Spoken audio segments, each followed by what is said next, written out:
Hello, this is the Tachibana Corporation coming at you with another tutorial video.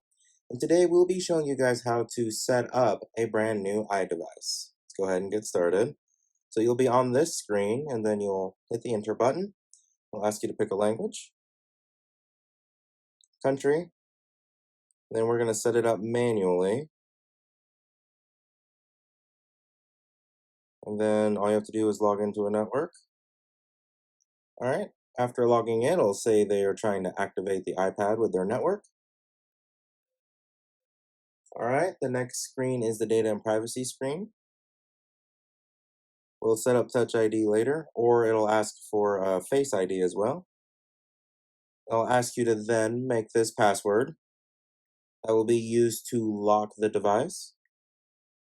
Okay, at this point, you have a couple options. You can restore from a backup on your Mac or PC.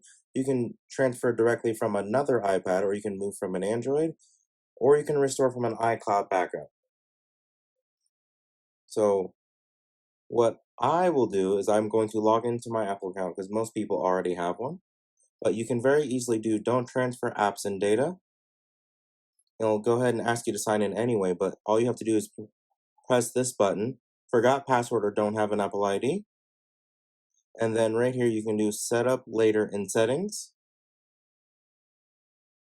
And then right here it'll confirm that you don't want to use an Apple ID. All you have to do is press don't use, accept the terms and conditions. And then it'll tell you to keep your iPad up to date. Ask you if you wish to enable location services. Ask if you would like to enable Siri. I will do that later. Screen time as well.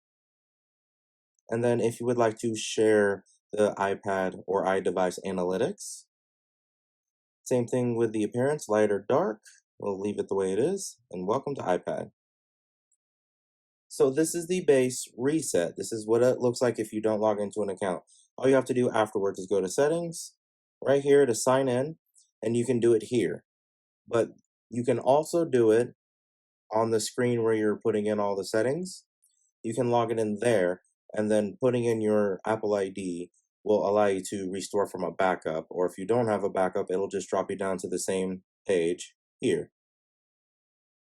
Either way, it is very easy to put it in this mode, which might be useful for like a kiosk, or if you're going to have a one use for this iPad, simply for accessing the internet. But either way, it's very easy to then log into your Apple account.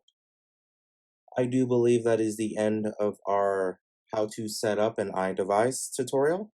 Let us know down in the comments what you would like to do a tutorial over next, and we will go ahead and catch you guys next time.